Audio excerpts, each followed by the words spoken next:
Bueno, buenos días. Hoy vamos a ver el tema de cálculo del ISR en relación de dependencia. ¿Me pueden confirmar nuevamente si ven mi pantalla? Select.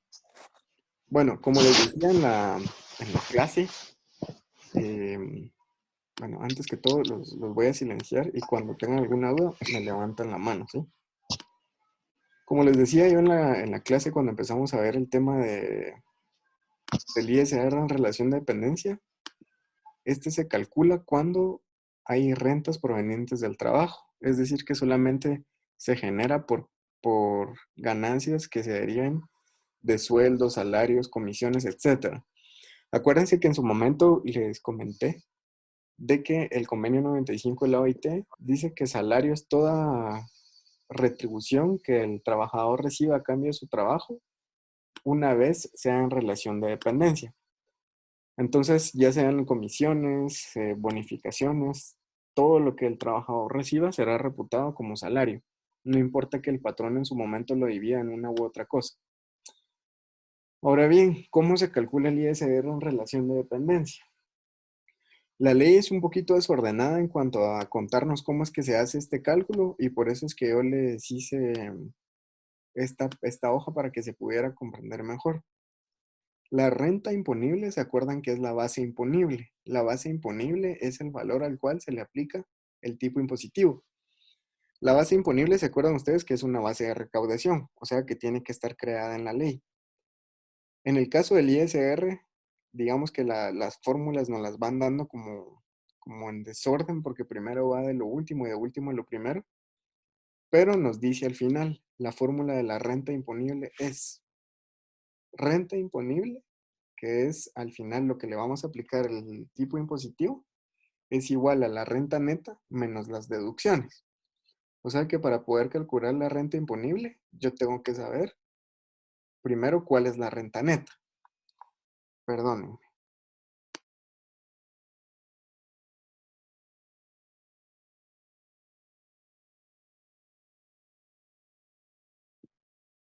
Después de la renta neta, yo le deduzco las deducciones, pero las deducciones se encuentran ya en la ley de actualización tributaria. O sea que las deducciones solo tengo que ver cuáles puedo aplicar y deducírselas a la renta neta.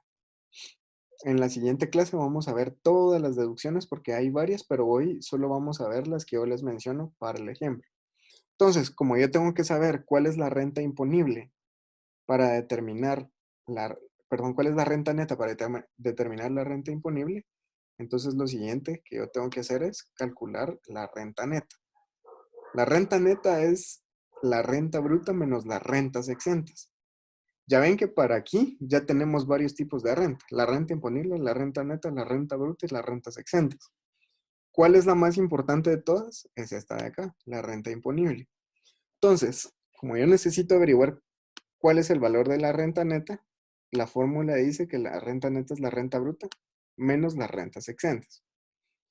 Y la fórmula de la renta bruta son los ingresos grabados más los ingresos exentos.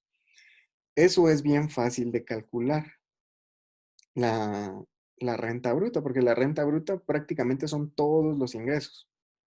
Aquí lo ponen difícil porque ponen ingresos grabados más ingresos exentos, pero sería más fácil decir todos los ingresos que provienen de salario. Entonces, si yo ya sé cuáles son todos los ingresos para sacar la renta neta, solo le resto las rentas exentas. ¿Cómo sé yo cuáles rentas son exentas? Porque la misma ley de actualización tributaria nos dice cuáles son las exenciones. Entonces, entendidas estas fórmulas, pasamos a ver los ejemplos. En este punto, no sé si alguien tiene alguna duda. Me la pueden decir en el micrófono porque ya los activé. No, listo, está bien. Muy bien. Vale, estamos. Va. Entonces, para saber cómo se calcula el ISR en relación de dependencia, lo primero que tengo que hacer es calcular la renta bruta. En el ejemplo que yo les pongo, ¿se acuerdan ustedes que yo les decía que el cálculo del ISR se hace anual? ¿Verdad? Sí, Entonces, exacto. como yo lo que tengo para saber cuánto tengo que pagar de ISR es mi salario, entonces tengo que saber cuánto gano de salario anual, porque acuérdense que el salario nos lo pagan de manera mensual o quincenal, ¿va? Entonces, si yo tengo un salario de 9,000 quetzales, para saber cuánto es el salario anual, lo multiplico por 12 y eso me da 108,000 quetzales. Como es un cálculo anual, por cada año que yo trabajo, tengo que recibir el equivalente a un salario en concepto de bono 14 y el equivalente a un salario en concepto de aguinaldo. Independientemente cuándo se paguen, porque se acuerdan que uno se paga en julio y el otro se paga entre diciembre y enero, lo que tengo que recibir es el equivalente a un salario y por eso se los pongo aquí en el ejemplo de una manera más fácil, solo para que lo entiendan, porque después ya vamos a ver cómo se calcula con variables un poquito más complicadas. Ya que determiné la renta bruta, que es la suma de el salario mensual por 12, que es el salario anual, más el equivalente al bono 14 y al aguinaldo, que es un salario mensual por año, ¿verdad? Tengo que determinar las rentas exentas. El artículo 70 de la Ley de Actualización Tributaria nos dice que tanto el aguinaldo como el bono 14 están exentos del ISR, por lo que hay que sumarlos.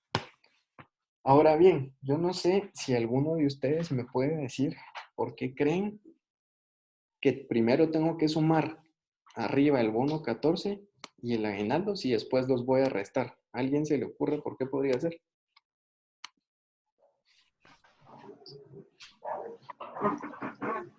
Porque Lic, al final eso recibe al año. ¿No? O sea, digamos que si yo lo voy a sumar y después lo voy a restar, ¿para qué voy a iniciar sumándolo? Lic, ¿Sí? ¿cómo se llama? Quizás como este ejemplo es, ¿cómo se llama? De la forma sencilla, ¿va? Porque solo es el bono, ¿cómo se llama? 14 y aguinaldo es el mismo sueldo mensual y eso es Ujú. deducible. Pero hay casos en donde el patrono paga más el bono 14 y aguinaldo. Entonces se le suma y luego reducir lo que es exenta. Porque ya el bono 14 y aguinaldo solo serían exentos los que están al 100% del sueldo mensual. Ya el resto que se paga de más, ahí sí ya pagaría el ICR, supongo. Sí, esa es la razón. En Ujú. este ejemplo no se los puse, pero la explicación de Cirilo está correcta. Supongan ustedes que la exención es por el 100% del aguinaldo del bono 14. Hay, como les explicaba en su momento, patronos que derivado de pactos colectivos de condiciones de trabajo pagan más del 100% de aguinaldo bono. Es decir que en vez de pagar 9,000, pagan, supónganse que les paguen el 200%, entonces en vez de pagarles 9, les pagan 18, pero la exención es por el 100%. Entonces, para calcular la renta bruta suman 18, pero cuando suman las rentas exentas, solo suman 9 más 9. ¿Sí entienden esa parte, no? Sí. Sí. Va. Entonces, pero este no es el ejemplo que estamos dando, sino solo quería preguntarles eso para que les quedara claro. Entonces, mis exenciones suman 18,000 porque es la suma de las rentas exentas que puse en el ejemplo, que son Ujú. aguinaldo más bono, ¿verdad? Ajá. Entonces, después, ¿cómo determino la renta neta? Fácil. Agarro la renta bruta, que es la suma del sueldo anual, más el bono 14 anual, más el aguinaldo anual, y eso me da 126,000. Luego sumo las exenciones, que son los mismos 9,000 de aguinaldo y los mismos 9,000 de bono, y me dan 18,000.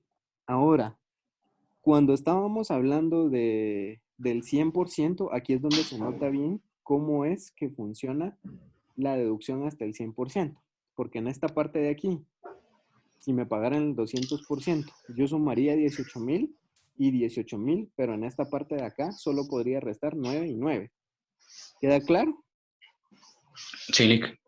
Muy bien. Vamos. Entonces, después, cuando yo ya tengo el valor de la renta neta, que es 126,000 menos 18,000, 108,000, yo regreso a donde ya la puedo meter, que es aquí arriba. Entonces yo tengo que saber cuáles son las deducciones y a cuánto ascienden. Entonces, ¿cómo determino las deducciones? Están establecidas en el artículo 72 de la Ley de Actualización Tributaria. Y aquí yo solo les puse las más fáciles porque hay más y se calculan de otra forma, pero solo vamos a ver esto como ejemplo 1, que son las más sencillas de calcular. Una deducción única de 48,000 quetzales sin necesidad de comprobación. En la clase ya me habían contestado bien por qué era esa cantidad, pero para ver si sí se recuerdan, ¿quién me puede decir por qué es esa cantidad de dinero la que se deduce? ¿Por qué 48,000?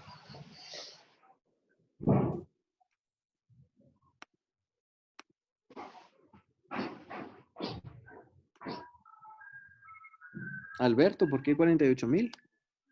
Bueno, digamos, es como un monto que está dado sobre la canasta básica de 4,000 mensuales, ¿verdad? Y se multiplica eso por 12 y da esa cantidad. Es como si tenemos tal vez como, digamos, ese límite para gastarlo, ¿verdad? Sobre la canasta básica. Así es. Es decir que, fíjense ustedes que esta parte de aquí, no recuerdo si alguna vez se los dije, pero es una de las grandes falencias en cuanto a por qué el ISR en relación de dependencia no cumple con el principio de capacidad de pago. La razón es que a mí solo me permiten deducir 48,000 de mi ISR, tomando en cuenta que la canasta básica es de 4,000 quetzales mensuales. Entonces, lo que el Estado asume cuando crea esta deducción de 48,000 quetzales es que una persona necesita 48,000 quetzales anuales para poder vivir. Y el resto de los 48,000 ya es ganancia, o sea, renta. Y sobre esa renta, pues aplica el ISR. Lo que no toma en cuenta es que, por ejemplo, si nosotros tenemos un hogar y somos la única persona que trabajamos en ese hogar y somos un hogar de 3 personas, la canasta básica de 4,000 quetzales es por persona. Eso quiere decir que en un hogar de 3 personas la canasta básica sería de 12,000, ¿va? Y entonces, para hacer un correcto cálculo del ISR en relación de dependencia, me debería de permitir deducir esos 12,000 por los 12 meses. Sin embargo, solo me deja deducir 48,000. No me pregunta si ya tengo dependientes y entonces todo lo que a mí me queda, digamos que todo lo que a mí me queda, eso no es ganancia, sino que siempre me lo tengo, siempre me lo gasto, ¿no? Entonces, esos 48,000 son el equivalente a la canasta básica. Por cuenta del IVA, se podrán deducir hasta 12,000 quetzales comprobables con la presentación de la planilla. Esto no lo metí en el ejemplo, pero sí se los voy a explicar al final del documento para que vean cómo es que funciona. Y luego las cuotas por contribuciones del IX, que en el ejemplo el monto por contribuciones es de 108,000, es decir, el sueldo anual por 4,83%. O lo pueden hacer por mes, por 12, que al final de cuentas es lo mismo, ¿no? ¿Se acuerdan que la cuota laboral es de 4,83% y la patronal es del 10,67% sobre el sueldo? Y hay otras deducciones, como por ejemplo las donaciones, que se aplican en otro tipo de ejemplos que ya los veremos después. Entonces, como ya tengo las deducciones que puedo hacer, que en el ejemplo solo voy a tomar la de 48,000 y la del X, que esas van fijo, las demás pueden ir o no pueden ir, pero estas dos siempre van. Entonces tengo mi renta neta de 108,000, le resto los 48,000 de deducción única y le resto los 5,216,40 del IX y me da una renta imponible de 54,783,60. ¿Eso qué es? Mi base imponible anual.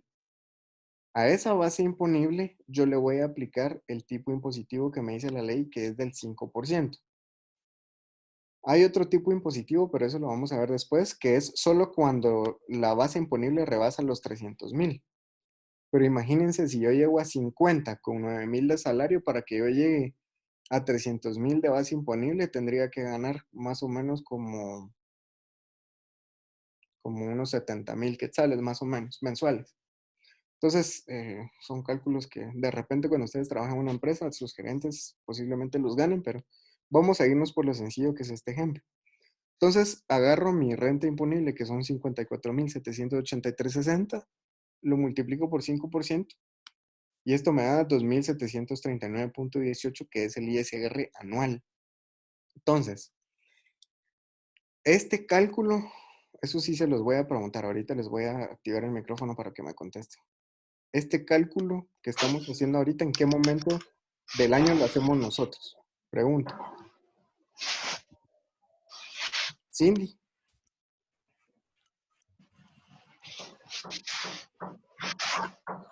Valesca.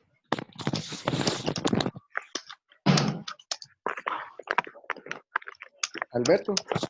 Lick, yo considero que esto se hace a inicios de año, ¿Por qué?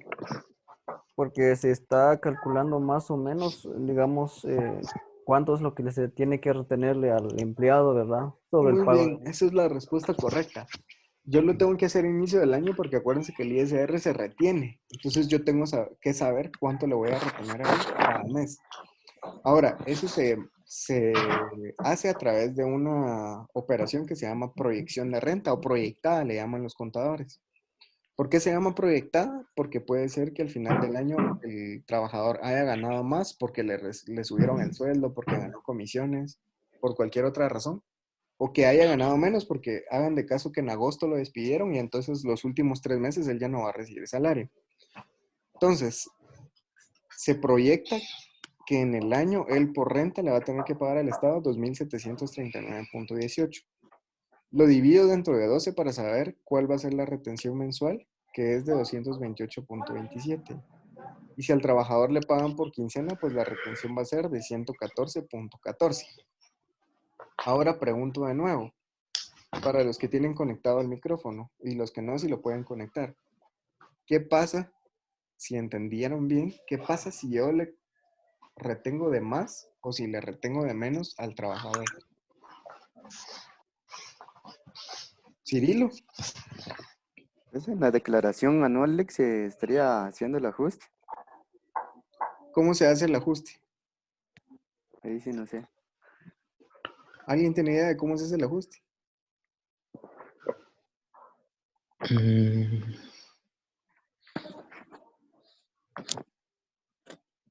La verdad, no, Lick. Fíjense que Ahí sí como no. se hace la proyectada, ¿va? Y al final del año, pues yo tengo que ingresar a un archivo que está en la página de la SAT que se llama Declaración Jurada Anual. Entonces ahí lo que hago nada más es justamente un ajuste y le digo, mire, en vez de 2.739.18, lo que él tuvo que haber recibido, o lo que él ganó, perdón, fueron 2.000. Si él, por ejemplo, le tuvimos que haber retenido 2.000 porque lo despidieron, eso quiere decir que le retuvimos 739.18 de más, ¿verdad? Pero esos 739.18 que le retuve de más, ya se los di yo a la SAT, porque ese impuesto se va pagando trimestralmente. Entonces, si yo le di 739.18 de más a la SAT, el patrono me lo tiene que devolver. Y a final de año, después de que hago la declaración jurada anual, pues yo le digo, mire patrono, me retuvo 739.18 de más, entonces necesito que me los devuelva.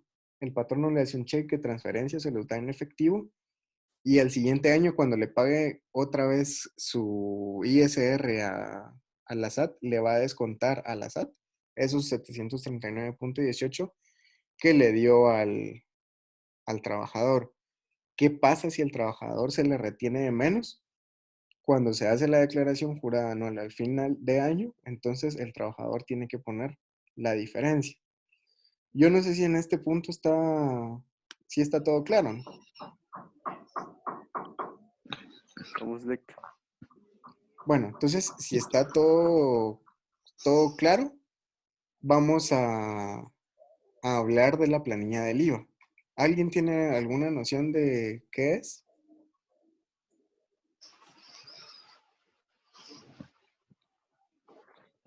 No, Lick. Nadie. Mm,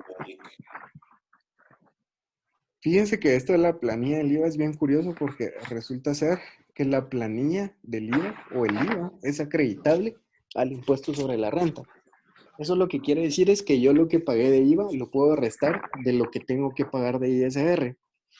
Hace algunos años, el IVA podía deducirse 100% del ISR. Ahorita les voy a explicar cómo funciona eso. ¿Se acuerdan que cuando ustedes pagan IVA, les dan una factura que es el comprobante de que ustedes hicieron el pago del IVA y que al final de cuentas es lo que les va a servir para acreditar su crédito fiscal ante la administración tributaria, ¿va? Sí. Entonces, ustedes lo que tienen que hacer es ir guardando sus facturas y al final del año hacen una declaración de todo lo que gastaron en el IVA durante el año. Entonces, hagan de caso de que ustedes, siempre vamos a ir en el ejemplo de que ganan 9,000 quetzales mensuales. Si ustedes ganan 9,000 quetzales mensuales, dejando a un lado el aguinaldo del bono, a fin de año van a tener, en el año recibieron ustedes 108,000 quetzales. Y hagamos de caso que ustedes no ahorran nada, sino que los 108,000 quetzales se lo gastaron en compras. Eso quiere decir que si ustedes calculan cuánto pagaron de IVA por los 108,000 quetzales que ustedes ganaron, les va a salir que de IVA se gastaron 12,960. Sí saben por qué, ¿va? El 12% de 108,000. Esos 12,000 quetzales, vamos a poner los 12,000 quetzales planos, ¿va? Esos 12,000 quetzales, ustedes los tienen que demostrar con sus planillas de IVA y con las facturas físicas. Entonces, cuando aquí en la parte del ejemplo dice por cuenta del IVA se podrán deducir hasta 12,000, lo que quiere decir es que la SAT dice, si usted me demuestra que se gastó 12,000 en IVA en el año, esos 12,000 los puede restar. ¿De dónde los resta? De esta operación matemática que estamos viendo aquí, ¿va? ¿Sí me cachan? Sí. Entonces, miren qué bien nos quedó el ejemplo, porque si ustedes ganaran, por ejemplo, 15,000 quetzales y los 15,000 se gastan en compras, eso quiere decir que en el año pagaron, ahorita les voy a decir, pagaron 18,000 en concepto de IVA, ¿verdad? Pero de esos 18,000 que ustedes gastaron en IVA, solo pueden restar 12. ¿Sí me entienden? Ahora bien, fíjense que ¿dónde está la trampa de la SAT? La SAT, cuando habla de esta deducción de hasta 12,000, esa es una reforma que hizo recientemente porque antes dejaba de deducir todo lo del IVA. Por eso es que la gente andaba apenada buscando facturas para poder deducir todo. Es decir, que antes, por ejemplo, si la gente conseguía facturas y demostraba que había pagado 20,000 de IVA, aunque no haya sido esa persona que se la haya gastado, sino fueron otras personas las que les dieron las facturas, entonces ellos podían meter 20,000 aquí en esta operación y resultaba que siempre quedaba en cero su ISR a pagar. Pero dijo la SAT, ¿saben qué? Vamos a dejar solamente que deduzcan 12,000 quetzales de IVA. Y entonces eso nos plantea un problema que es el siguiente. Para ustedes poder deducir 12,000 quetzales de IVA, se tienen que gastar aproximadamente 100,000 quetzales en el año. O sea que eso desincentiva el ahorro. Pero no solo eso. Cuando la SAT nos limitó a que solo pudiéramos deducir 12,000 de IVA en el año, eso provocó que la gente dejara de pedir facturas, porque entonces ya no les interesa pedir facturas, porque si ya no lo pueden deducir del ISR, mejor no piden, ¿verdad? Entonces por eso es que empezó a bajar la recaudación. Si lo dejaran deducir todo, entonces aumentaría. Entonces al final de cuentas, si ustedes se percataron bien, se acuerdan que la planilla del IVA se presenta hasta fin de año. Y es por eso es que alguna gente corre a fin de año para presentar la planilla del IVA porque quieren que se les devuelva todo lo que ellos les retuvieron a cuenta del ISR. Entonces, al final del año, si yo quiero que me opere esta deducción, tengo que llevarle al contador de la empresa o de la sociedad, les tengo que llevar mi planilla del IVA para que él vuelva a hacer un cálculo o ella vuelva a hacer un cálculo y me aplique esa deducción de los 12,000. Ahora, ¿saben cuál es lo grave de todo esto? Hagan de caso de que siempre nos queda los 2.739.18 ISR anual. Acuérdense que la deducción de los 12.000 va aquí en esta operación. Si nosotros multiplicamos los 12.000 por el 5%, que es el tipo impositivo, en realidad yo solo me estoy rebajando 600 quetzales, que es 12.000 por 5%. Lo que quiere decir lo siguiente. Si ustedes quieren ahorrarse 600 quetzales de ISR, tienen que gastar más de 100.000 quetzales anuales. O sea que al final de cuentas no nos conviene, ¿no? Nos convendría si nos dejaran deducir todo. Y esa es la razón por la cual ha empezado a bajar la recaudación. Y esa es la manera como se mete la planilla del IVA en el cálculo del impuesto sobre la renta. Ahora, a mí la verdad es que este cálculo no me parece nada complicado una vez se ordena. No sé si ustedes tienen alguna duda. No, Lick. Ahí Estamos estamos, Lick. ¿No tienen ninguna duda respecto a este cálculo? No. Muchos de ustedes sí son pilas. Entonces, miren, pues, lo que vamos a hacer es que yo no sé si ustedes tenían tarea para hoy, ¿verdad? Sí, Lick. Ya la hicieron, ¿no? Todavía No. no. Está muy complicado, Lick. Ah, ya. Ya, para eso sí hablaba, pero le pregunté. Miren, pues, Está lo que vamos a hacer complicado. es lo siguiente. Les voy a relevar la tarea de hoy, es decir, que la de hoy no me la tienen que entregar. Y les voy a dejar otra tarea donde tengan que hacer cálculos del ISR, pero se las voy a dejar para el otro sábado. ¿Les parece? Sí, Lick. Sí, Está bien, Lick. Lick. Bueno, entonces, Nos parece bien. ¿seguros que no tienen ninguna duda? No, Lick. No, Lick, Bueno, ahí si no estamos. tienen ninguna duda, esto es todo por la clase de hoy. La idea o la instrucción que nos dio de Canatura es que no se saturara tanto a ustedes. Y de todos modos, yo no soy muy partidario de saturarlos. Entonces, les voy a ir dando ejemplos, así como este, que es bien fácil de entender, creo yo, que apenas tiene 3 páginas, para que vayan entendiendo mejor. Les voy a mandar los ejercicios que tienen que hacer. Y en la próxima clase que nos reunamos, vamos a ir resolviendo más dudas que ustedes tengan. ¿De acuerdo? Bien, No, Lick. Lick. Sí, Lick. Bien, Lick. Bueno, entonces ahí se cuidan, que estén bien, nada de estar saliendo. Gracias, Lick. Gracias, Lick, Lick. igual, feliz día. Y bueno, ahí Bendiciones, Lick. espero Gracias. que nos veamos pronto. Bueno, Lick. Gracias, Lick. Se Gracias, cuida. Lick. Nos vemos.